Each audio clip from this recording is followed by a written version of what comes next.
All right, we're talking about canonical correlation. And I was thinking about it as I recorded that last video. I started to record the second video and talk about the second half of the slides. That maybe some context might make some sense here. So look, in non-correlation, so we're doing a can-core. Be lazy. Non-correlation, I think of it as having two phases. Two pieces, two components. The first phase is sort of the testing, which is what we already did, right? It's the how many canonical variate pairs are meaningful, how many are significant, how many should we actually retain.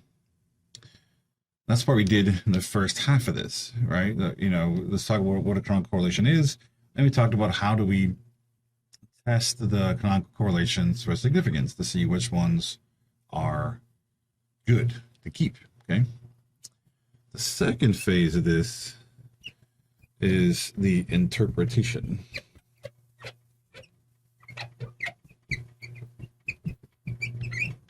Right? Interpretation, okay?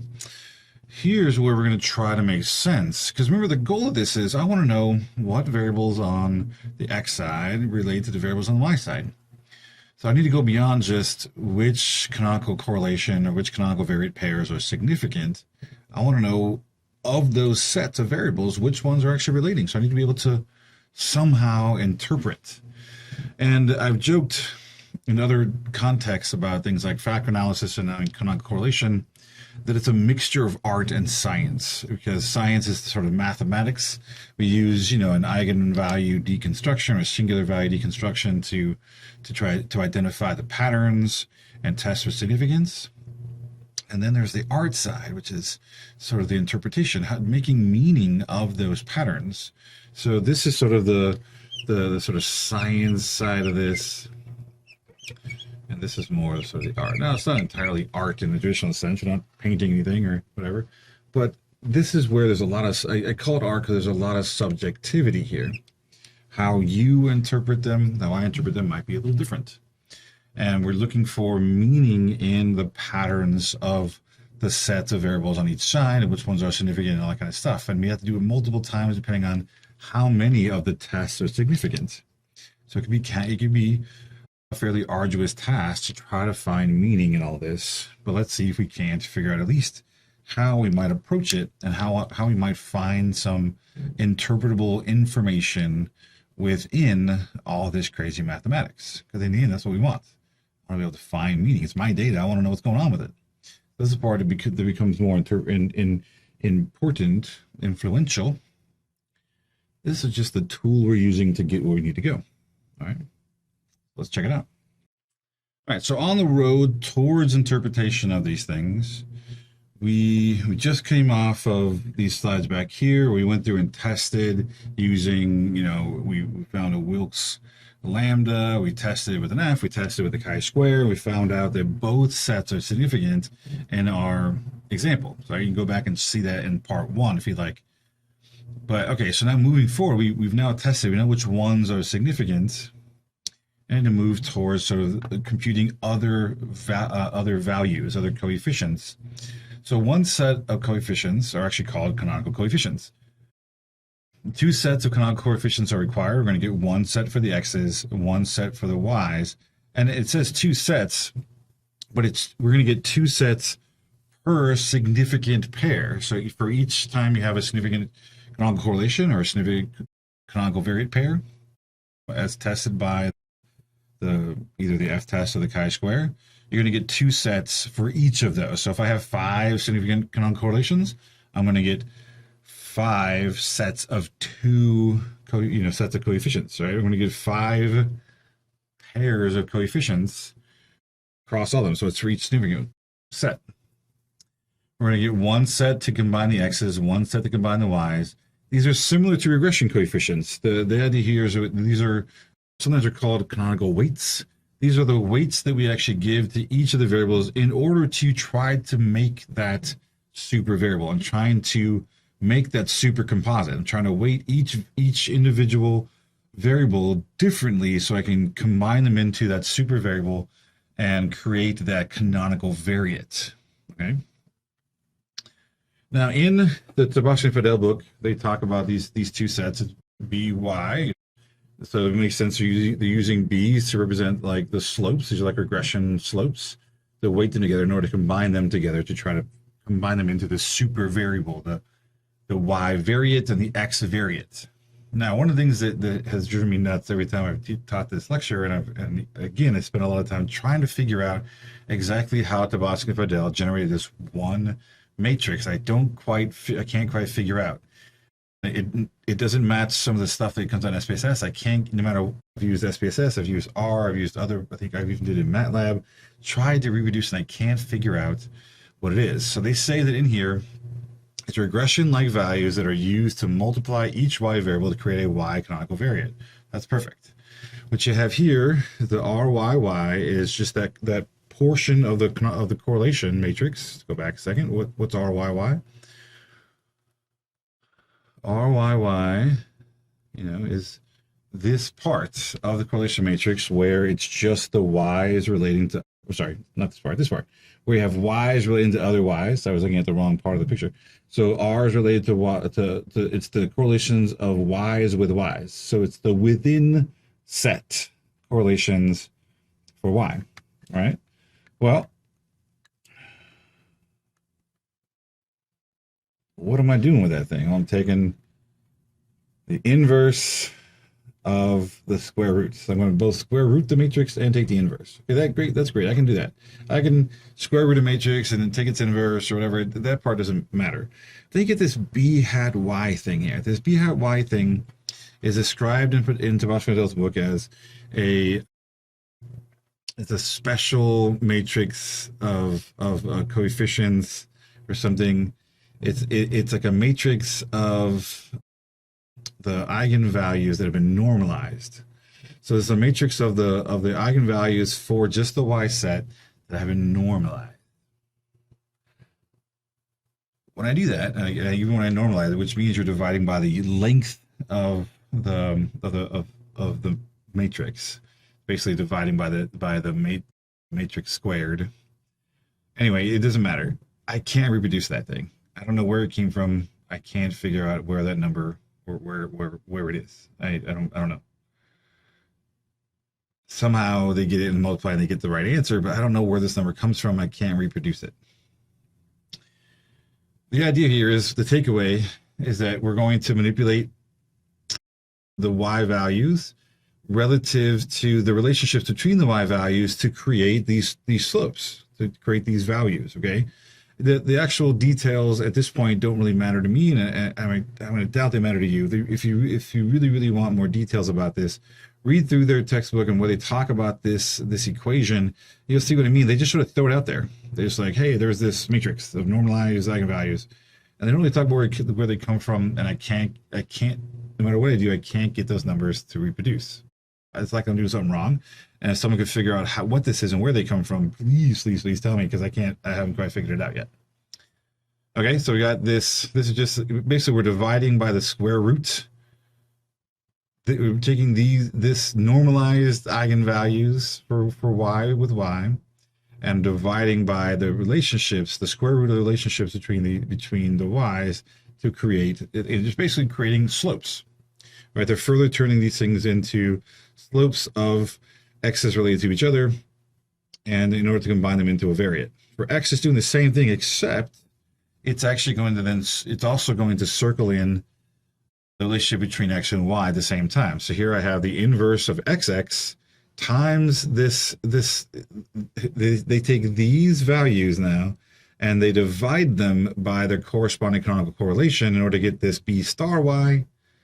And then in between you have the R between x and y. So this is the within x's set correlations. This is the between correlations. And then now you have this sort of further, this further divided value. So they take these, they find these values using this crazy matrix that I can't reproduce. And then they divide that by the canonical correlations, create an adjustment on that further to create the bx values. I'm explaining this because if you read through the book, You may find some of this confusing where these numbers are coming from. You're not the only one. I've had an issue trying to figure out where this one piece is missing. I can reproduce everything else. This piece, not so much. Regardless of the equations we have, okay, what I want you to take away from this, not the exact equations, what we got here is that we're taking and dividing, we're taking the inverse of this, multiplying it by this. So this, again, also looks like slopes. So we're getting some, slope values between x and y for these x values. Here it's all sort of y. Here we're bringing in sort of y and x's together to correlate this. So we're trying to get some values to try to not just combine them together, but also to make them relate. Because remember, the main thing we're going for is, yes, we have a bunch of individual variables on the x side and on the y side, right? So we definitely want, to address those, and we want to get weights for these, okay, however big they are. But the main thing driving all of this, right? Here I have my x variate. Here I have my y variate. These are all my variables, okay? The main thing I care about is trying to find weights for these to try to make this thing, this canonical correlation in the middle, this is the thing that I'm trying to maximize. Can I pick weights for these that will maximize how much these variates relate? That's the goal of all this. Because if I can't maximize this correlation, then these things are not related. So with each dimension that we're going through, each time we have a significant variate pair, we're going to pick different weights that try to maximize this correlation. And there are different ways of combining this and this to make this correlated, and that's why we're getting multiple significant dimensions. So for the first one, we're going to combine them with weights into these variates in such a way as to make this correlation as large as possible. So by doing this process, by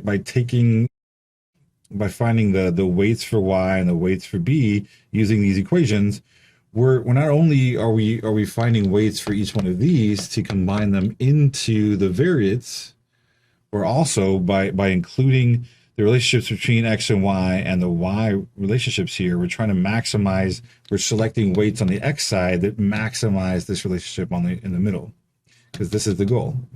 I want to make this as large as I can. Now, if I can't, if the best I can do in combining these together is non-significant, then we know that these sets are not related. Okay, so that's the goal. That's why we're mixing the x's and y's here together when picking the x weights, because I'm trying to maximize this. That's the takeaway here. The equations, if you get them, great. If you can reproduce this y, send me a note, tell me how you did it, this b hat y thing. Otherwise, just understand that in the background of all this stuff, when you run a canonical correlation, what's really happening is it's using matrix algebra here to maximize the weights on the y to combine them together, and to maximize the weights of the x's to combine them together, but with the overall goal of making this r as large as possible. And that's what these equations are doing. How exactly they're doing it? Well, a little black boxy at this point, because it's happening behind the scenes in SPSS. But we are getting similar answers that they're showing in the Bausch and Fidel. I just don't know how to reproduce that matrix. And if I do at some point, I'll throw out an addendum to correcting this. But for right now, I don't know how that's done. With those canonical coefficients, sort of like, well, why do I care? I mean, so yeah, we're combining them together, but it's happening behind the scenes. So why are we even talking about it? Well, one of the uses for canonical weights or canonical coefficients is you can create something called a canonical variate score. These are like factor scores, and I realize I'm referring to something we haven't talked about yet, but if you've heard the term factor score before, even in the back of your mind, somewhere in your deepest, darkest memories, you hear, oh yeah, that sounds vaguely familiar. It's this idea of sort of creating factors and then scoring people on them, so each person has a single value that represents their place on that factor. That's sort of what's happening here. If I were able to score someone directly on the x variate, forget about the individual variables, I want to score them directly on the variate. Could I find a score that would represent where they are on that variate, or on the y variate for that matter, and create scores that combine all those values together into a meaningful composite? Well, I can use those weights, the bx values and buy values, I can use those. These are sort of the standardized values for this version. So if we standardize our x's, standardize our y's, we can multiply our matrix of y values times our matrix of b weights and get y canonical variate scores. I can take my standardized x values, right? All my x is standardized, meaning subtracting the mean, dividing by standard deviation, right, for all of them. I get a matrix of z values. I can get the weights, and for each person, I can then find a canonical variate score for x, and that would be like directly scoring them on x, directly scoring them on y, and being able to use, if, like, especially if I wanted to use those variables in some other context. I want to be able to use them in a model predicting some other variable, or having them use as outcomes. I can create these canonical variate scores, knowing that I have a meaningful composite, that it's a significant variate. I can then use that to create a score that represents where that person is on that variate. These are pretty useful. They're kind of cool. Now, granted, factor scores are likely more useful. They're a little bit more sophisticated, and they're not trying to drive the correlation between x. So here we're trying to make these as correlated as possible, which may not be advantageous when trying to use these, say, in a regression predicting some third variable or something like that. Factor scores do a little bit better job of trying to give you scores for factors or these latent variables like the canonical variates without sort of driving up the correlation so much. But these work in a pinch if you're not able to do factor analysis. Okay. So that's sort of useful. We can actually then not only create these variates in sort of theory, I can actually make them concrete. I can actually score them and have people each person has a score on the x variate, each person has a score on the y variate, and the correlation between those scores should be really, really close, roughly similar to the canonical correlation. That's pretty useful. Can be, anyway. All right, but even more important when it comes to all these steps, right? Got canonical coefficients, got the factor scores. Those are interesting, but what I really want, like I said before, the second half of this is interpret. I want interpretation. I want to be able to understand what really is going on. What variables on the x side really relate to the variables on the y side? How are they related to each other? Okay. We can take those canonical coefficients and we can convert them over to something called a loading. Now, again, we haven't talked about factor analysis, but we're going to come back to the idea of loadings in factor analysis, and it'll make probably more sense then. But hopefully you'll understand here too that once I create the variates by using the weights, I can use these bx and by values. They combine all the variables into a single variate, into like a composite, a smart weighted composite. Well, then afterwards, I want to know, well, okay, well, how much is each of the variables related? Like, how much do they correlate to the variate? So if I actually created the canonical variate score, and I then want to correlate each individual variable to the variate, I could, and that's what loadings are. Loadings are the correlations between each variable and the composite, or each variable and the variate. So each x variable and the x variate, each y variable and the y variate. That's why we had two sets, loadings for x, loadings for y. We can simply get those by taking the RXX, that component of the correlation matrix that's just x with x, multiplying that by x, by the coefficients for x, and I get the x loadings. I can take the y with y portion of the correlation matrix, multiply that by the y coefficients, and I can get the loadings for y. And that's what will allow us to interpret what relates with what, and what it seems to be important when trying to relate across the sets. Let's take a look at that. So here, again, I ran this through SPSS, and I showed you this first one earlier, I believe, when we had our correlations and our tests. The eigenvalues are a little bit strange because you would think they would sort of add up to 4, and they add to something more than 4.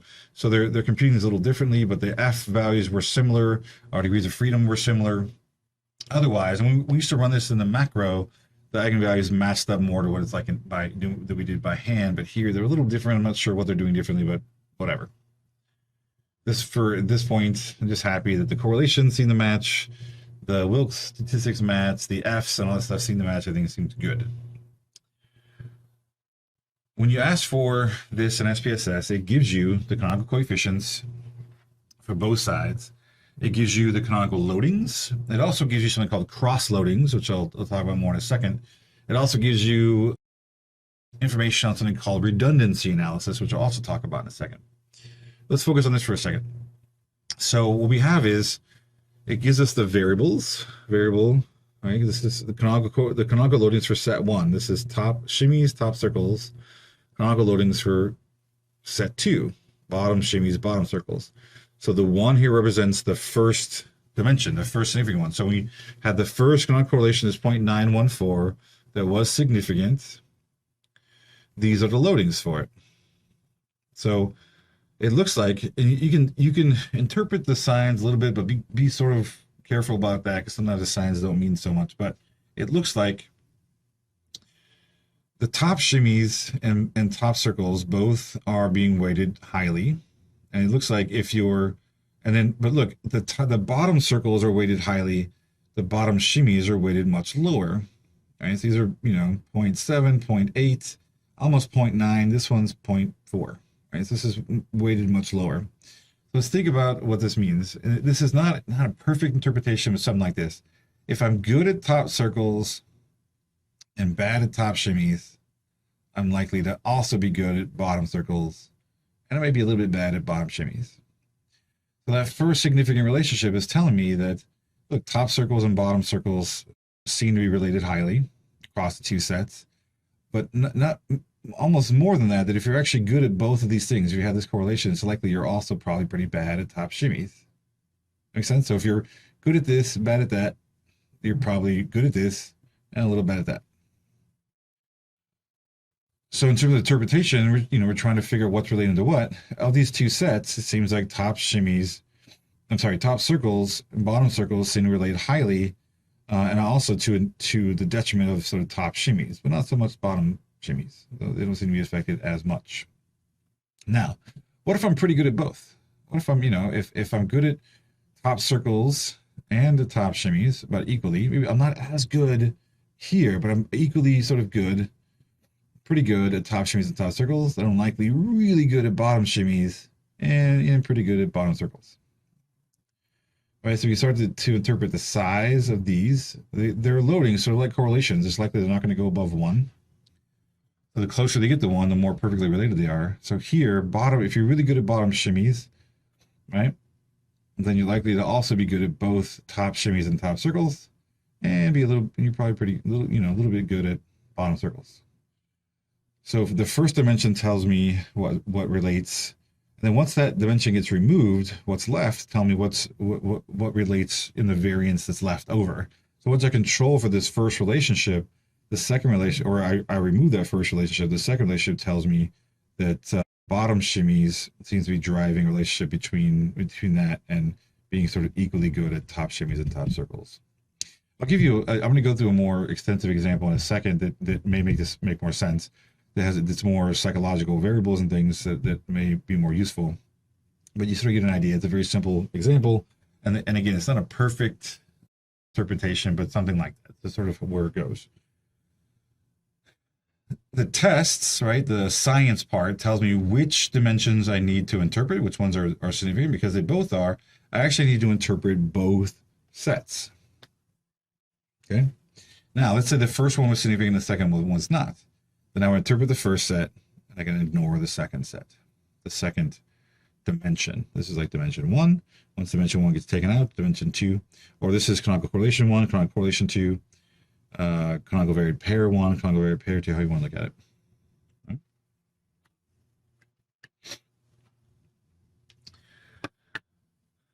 So then you get something called within redundancy.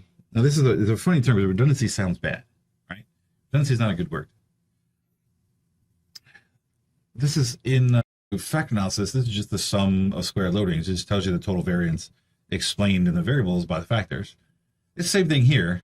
The within redundancy is actually not a bad thing. It just tells you how much variance is being accounted for by the canonical variates on each side. So you look at here. This is the I forgot what this stands for, but this PVXC. This is telling you that this is the X set. And it's telling me, look, I want the redundancy analysis for the X set. I'm going to sum the loadings, the A's, each individual A for the X set in each dimension, square and sum them, and divide by the number of X variables. All right, let's do that. So my redundancy analysis, for let's say for X for the first canonical correlation equals, I'm going to take the sum of loadings. So for the X set, this is for the first one, this is negative 0.736 squared plus 0.787 squared. Okay. This is the loading squared, divided by the fact there are two loadings. And work that out. Remember, anytime we square a correlation, we get a percent of variance, like overlap. So if I sum them together, I'm getting the total percent of overlap. So this is how much each variable relates to the variate. So it's the total, right? So it's not how much, if just this squared is how much that variable relates. This one squared is how much that variable relates. Together, I'm getting an average percent of variance explained in the items by the canonical variate. So let's look at that. That is 0.736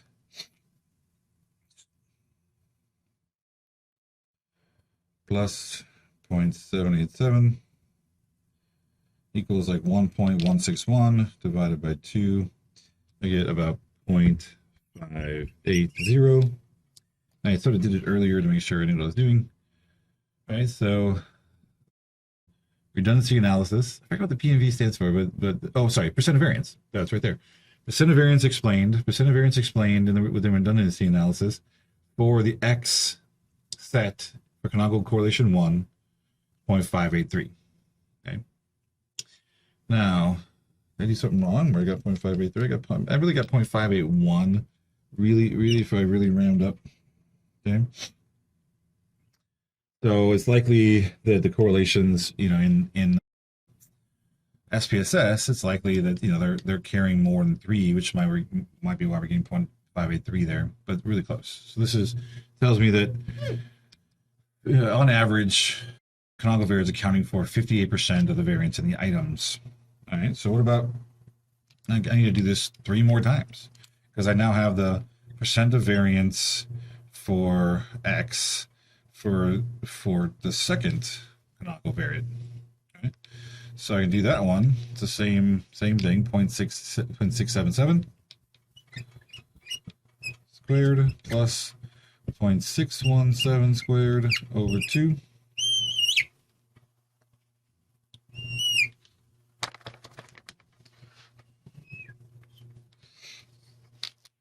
That is dying, I think. Okay.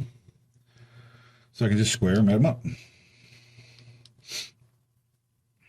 0.677 squared plus 0.617 squared equals 0.839. Okay, so when looking at that second one, it's actually accounting for 0.839 divided by 2. It's like I thought that was weird. It was bigger. Divided by 2 equals 0.420, I suppose. It's 0.4195. Okay, so it's accounting for roughly 42% on average. Okay. Now we got to do the percent of variance for Y for the first canonical correlation. Now we're down here. So negative 0.436 squared plus 0.876 squared divided by 2. 0.836, 0.436 squared plus 0.826 squared equals 0.872 divided by 2. This is 0.436. Okay. And then the percent of variance for y set for the second one. I'm just using those loadings there. 0.90 squared plus 0.482 squared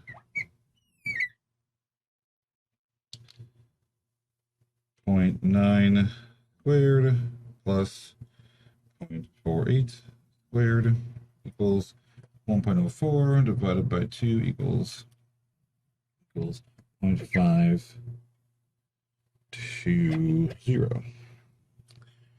All right, so it tells me that on the first set, about 44% of the variable's variance is accounted for by the canonical correlation, and then when we get to the second one, it's about 52%. All right, this is again divided by 2.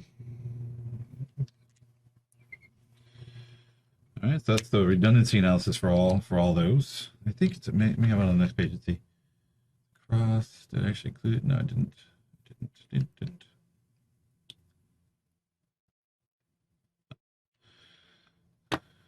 So we can check this. If you want, you can check this in SPSS and actually look at the redundancy analysis. It's actually not called redundancy analysis in the newer version. It's just called percent of variance or something like that. And I can here. I'll bring it up and show you the output right now.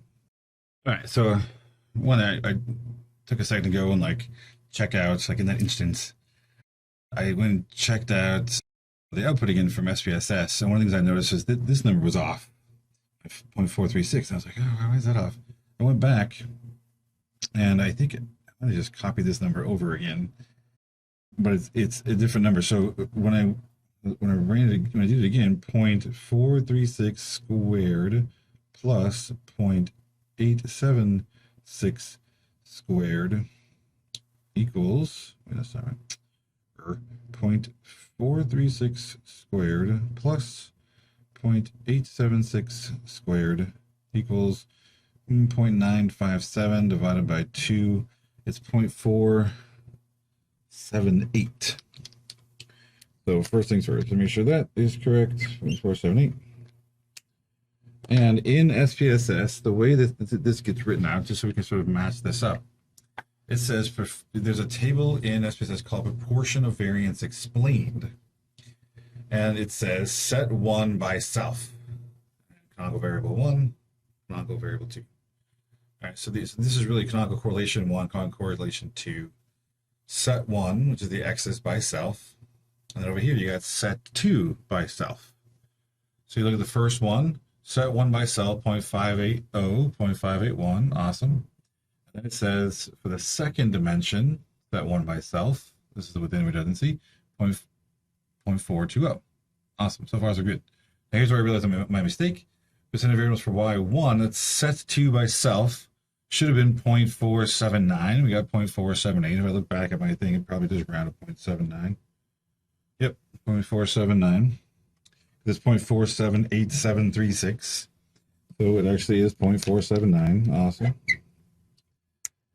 And then we got canonical variable 2, the second dimension for set 2 by self, 0.520, great, 0.521, similar enough. Okay, so that's where those numbers are coming for set 1 by self, set 2 by self. So those two columns we've now explained. What I don't have, this is the within redundancy, is this set 1 by set 2. Set 2 by set 1. I don't have those numbers. So that's the next part. It's called the across redundancy. So let's do that next. So hopefully that makes sense. This one was screwed up. The rest of it looked pretty good. And this is what it looks like in SPSS. So let's go to the next part. All right, so the cross redundancy is now the variance in, say, the x's explained by the y's and vice versa. So this is the redundancy. This is really, when we're talking about redundancy analysis, usually that's what we're talking about, the across redundancy. But sometimes the within redundancy is also called that too, so it's a little bit confusing. But so here we take the percent of variance that we're looking for, and we multiply that by the canonical correlation that we're looking for there too. It's just the correlation squared. Okay, so we have our canonical loadings that we had before, right? These are just the canonical loadings we had before. We already figured out the percent of variance though. So let's go back a second, because I have this in the previous slide. I'll write this down. I have the percent of variance. which here's, so my PV for X1 was 0.58. The PV for X2 is 0.420. PV for Y1 equals 0.479. And my P percent of variance for Y2 equals 0.521. Okay, so those are my percents of variance. So we already found those. 0.580. The other thing we need for this particular thing is we actually need to go back and look at the actual correlation squared. So remember, let's go back and get our correlations real quick. So our correlations were 0.914 and 0.762. So these are the actual correlations squared. So my canonical correlation 1 is, and we'll do it squared, 1. So this is the canonical correlation 0.914. Its squared is 0.835. My canonical correlation squared 2 is 0.581. And let's actually plug those into those equations. All right, so you can't see the C's, I just realized. So let's make that a little skinnier. Close enough. All right, canonical correlation 1, canonical correlation 2. Let's actually look at how that plugs in.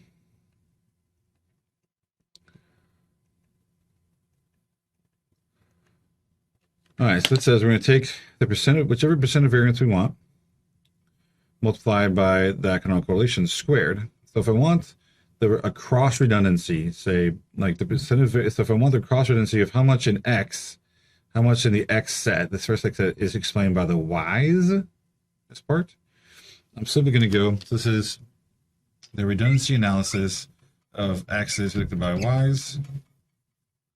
This is the first one, right? Because the per canonical correlation 1. All right, we're going to take the percent of variance, 0.580, and multiply that by canonical correlation square, the first one, 0.835. Since it's the first canonical correlation, 835. This is the squared correlation. So if I get that, 0.580, 0.580 times 0.835 equals 0.484. So let's think about this for a second. This is how much the canonical variate overlaps with X. This is how much the X variate overlaps with the Y variate. If I multiply them through, this tells me how much the Y's overlap with the X's.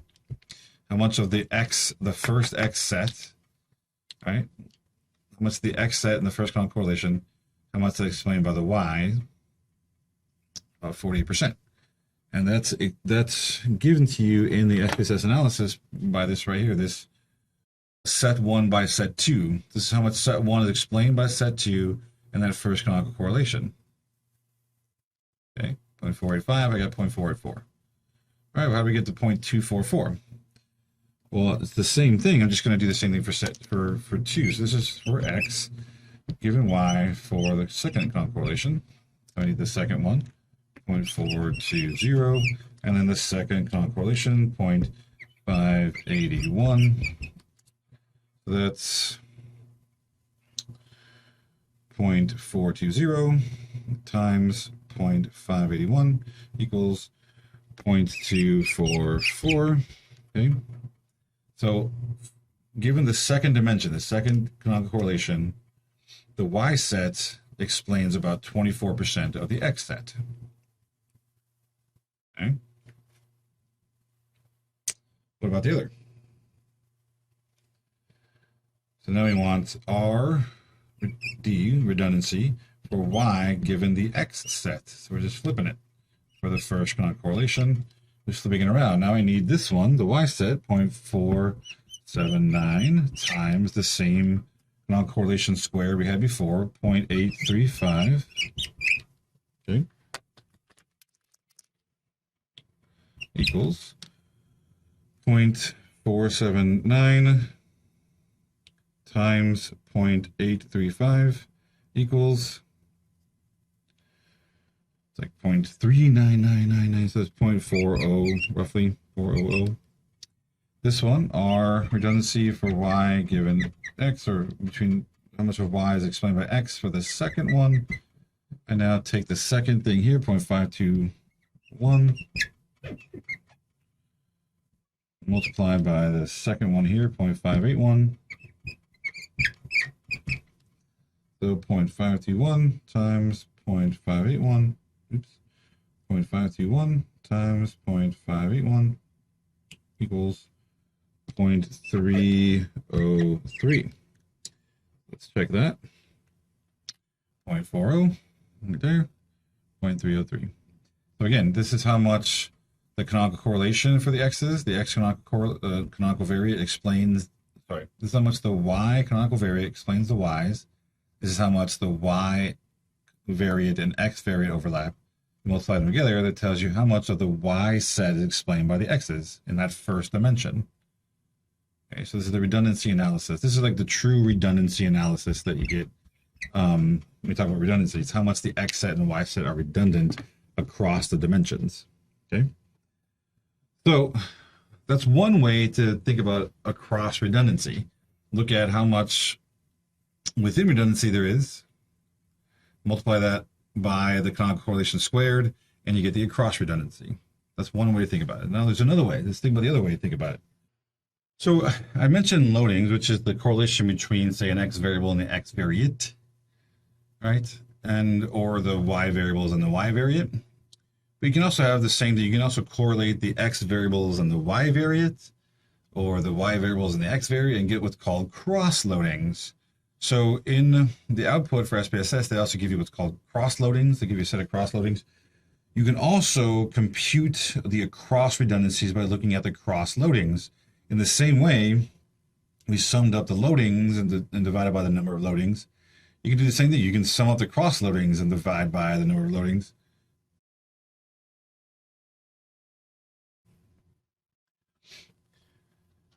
You can, in the same way, you can sum up the cross loadings divided by the number of loadings and get the cross redundancy.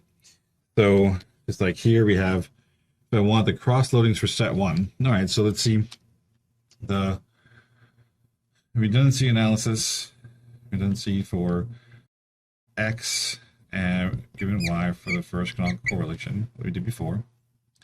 Instead of taking the within redundancy times the canonical correlation, I can just square each cross loading, negative 0.673 squared plus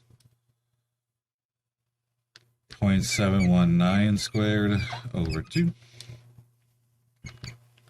So let's check that out. 0.673 squared plus 0.719 squared equals 0.96989 or whatever divided by 2. I get 0.485. All right, so what did we get before? In this thing, it's 0.485. So you can actually get it that way too. So there, you're also given these cross loadings, which is the how much has each variable in one set correlated with the opposite variate. And if you sum and square those, divide by the number of those, you actually get the cross redundancy. I'm not going to do all of them because you get the idea that they're all the same. It works exactly the same if you do it either way. I think I have the example here too. Yeah, it comes out to be 485. Works out perfectly fine either way you want to do it. Okay. All right, the last little part of this, I just want to go through another example. It's a little more extensive, and maybe make a little more sense, because the top shimmies, bottom shimmies, circle, the whole thing is a little bit maybe hard to wrap your head around. Let's talk about this example where we have a set of sort of personality / psychological variables. The X set is like locus of control, self-concept, and motivation. The Y set are like now standardized testing scores. These are more sort of educational things, reading, writing, math, science scores, to see if there's a relationship between psychological variables like this and the standardized test scores over here. So the cool thing about this is it gives us a better example of how things might work. For instance, if I have this set and this set, how many canonical correlations should I expect?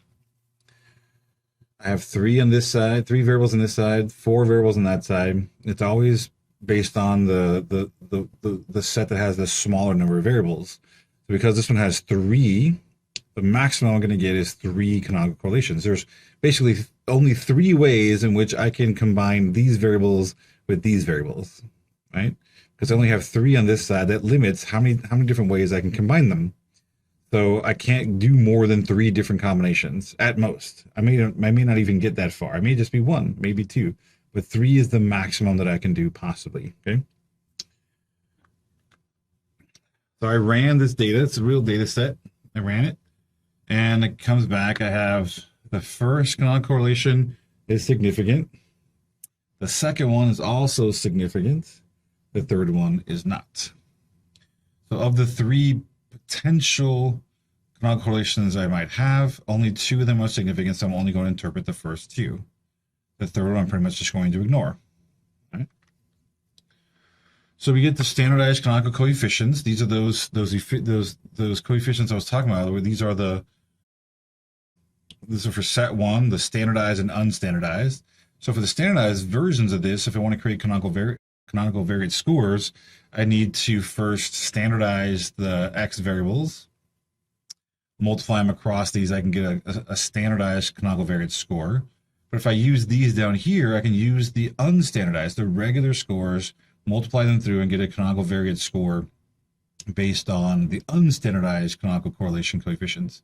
So these are for the x set, these are for the y set. These are really difficult to interpret. It's just the weights that you would use to combine them together into our super variates, right? So again, the first one, second one, these 2 sets are actually useful to create canonical variates. These 2 are useful. The third set is going to be ignored because we know it's not significant, so I shouldn't interpret it. It's not useful. Now, here's where the interpretation starts coming in. What things seem to be related to what other things? Okay. Looking up here, again, the sign is a little funky. You notice everything in the first one's all negative. So basically just ignore the sign because everything is negative. They're all going in the same direction. Of these variables down here, you see that writing, followed by reading, followed by math, and then followed by science. It's sort of in that order. Those things all relate pretty highly to a lot of locus of control. I'm pretty sure where higher numbers mean more internal, low numbers mean more external, something like that. That they relate, that locus of control relates very highly to especially writing, followed by reading, math, and then science to a lesser degree, but locus of control. Now, it also is also contributing a little bit of motivation. So motivation, a lot of locus of control relates to all the variables, but especially writing, followed by reading, math, and then to a lesser degree science. Okay, notice self-concept in here, not related to much of anything at all. Okay, it's not loading at all.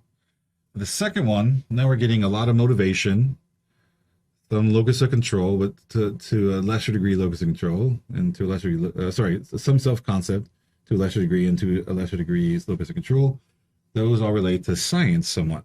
So again, if you match the sign, it's sort of like science relates to self-concept and locus of control, and then motivation seems to be working against it. It gets a little funky, but the idea is that motivation seems to be contributing highly to science, followed by self-concept and locus of control. Again, that third one we tend to throw out. So we want to know what's related to what. Well, if things like writing, reading, mathematics, everything seems to be related to locus of control and motivation. That's what the first sort of dimension is telling us. Well, self-concept is sort of left out. As self-concept gets brought in a little bit, if you have self-concept, motivation, it relates to science, it seems like, but not so much everything else. Self-concept seems to be, that could be like this idea of science identity, that you have to really see yourself as a scientist to really, with some motivation combined together, to really, really sort of do well in science. Something like that. Again, it's not perfect, but you get the basic idea. The way of sort of getting at what things go with what things. Now, down here it looks like, man, a lot of self-concept relates to just really not a whole lot of anything down here. Well, it doesn't matter because remember, this third dimension is the one we're not interpreting because it doesn't really, it's not really a substantial enough relationship to really care about it.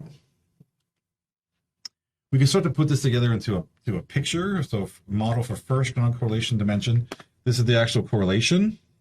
These are the loadings. We want to start seeing how these variables are being combined into this X variate, and this is how much they relate. So this, again, a lot of locus of control, a lot of motivation, relates to pretty much everything. All right, so if you feel in control, you have an internal locus of control, and you're motivated, you're probably going to do pretty well in reading, writing, math, and science. It's basically like, it seems like you have a good sense of agency that, you know, you control your own fate, sort of, and you're motivated enough, you can then go out and do well in these concepts. The second one's a little more confusing. You know how you're bringing in self-concept somewhat. The signs are different. Does that mean you have a lot of motivation, but self-concept somehow taking away? So if you're really motivated and you have a low self-concept or something like that, the opposite, then maybe science, something like that. I don't know. It's sort of weird because the signs are opposite. But so the signs are opposite here. So like maybe motivation works against science if you're sort of low self-concept or something like that. Right? It starts to combine together. Someone who knows this area better can really interpret these a little bit more than I could. And you see the correlation's not nearly as high. It's significant, but it's not nearly as substantial. That first one is, you know, is much bigger. This is a much more, so locus of control, motivation, that really goes a long way to doing well in all four of those areas. And we got the cross loadings between the two of them. This tells you like how much, you know, this is for set one. So it's how much the psychological variables correlates to the education variable, the education variate on the other side. This is how much, these are how much the education variables relate to the psychological variate on the other side. And we can use those to create all this redundancy and stuff. So here again, set one with self, this is how much, this is like the average percent of variance. The X variate explains in its own variables for set one, or for canonical variable one. This is canonical variable two. And for three, we pretty much ignore. We don't look at anything that's in this third line. It's like, you know, forget it. This, we think this is basically crap, so we're not going to look at it. You can even see here that there's zero relationship. Set one by set two, there's no overlap. Set one by set two, there's no overlap, but there's nothing left. Once we count for the first two canonical correlations, there's nothing really left to relate anymore. You got set one by set two, look, there's only like an 8% overlap. Redundancy of set one by set two. It's even less when you go to the second dimension, second correlation. Set two by self, right? So this is the percent of variance overlap between the Y variate and the Y variables. So the Y variate explains about 68% of its variables on average in that first dimension. It drops substantially down to 15 for the second one. And then the Y set explained by the X set is about 13%, and it drops down to nearly nothing in that second dimension. Just to reiterate where those numbers are coming from, right? If I take the canonical loadings, this is the loadings for set one, right? On the first dimension. If I take and square them, add them up, divide by 3, I get an average. That average is going to equal to my redundancy analysis. So what is that? 0.914 squared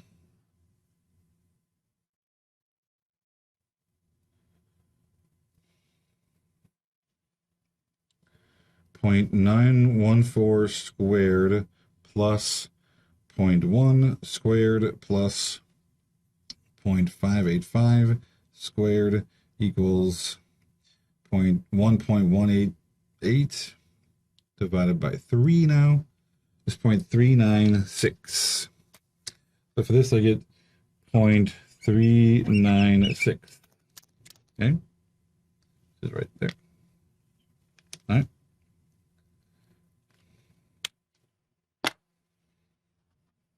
And do the same thing for the second dimension. I can square and add these up, and that would give me my within redundancy for that second dimension for set one. I can also flip it and do it for set two. Okay. The across redundancy, right? The variance in X is explained by the Y, and sort of vice versa. all I got to do is take that thing I just figured out, which is the within redundancy for the x's in that first dimension, that 0.396, multiply that by our first canonical correlation, which is that 0.446 squared. That's the 0.199. So the two variates are sharing about 20% of the variance. And because the x variate explains about 40% of the x variable's variance, if I multiply the cross, it shows me that the y variate explains about 8% of the x variable's variance. Right, so it's the cross redundancy. You can also average the square loadings like we did before. Since I have those, it all comes out to be the same. We can see that go back to the output again. So that 0.079 is here. It's set 1 explained by set 2.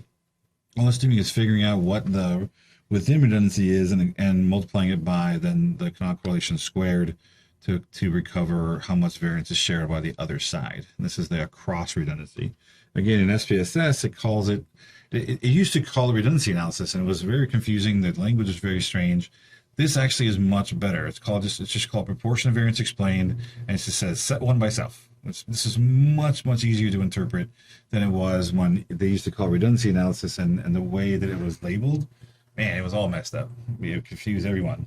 This is much easier to figure out. Set 1 by self, this is the within redundancy. Set 1 by set 2, okay, well that's the cross redundancy for set 1. Set 2 by self, that's the within redundancy for set 2. Set 2 by set 1, that's the cross redundancy for set 2. Much easier to figure out. And you just got that each dimension, right? But again, we don't do 3 because it's not significant. It just tells you how much there is in each of those dimensions as they sort of cycle down. That's it for canonical correlation. I hope that made sense, and I hope you find something useful out of that. Thanks.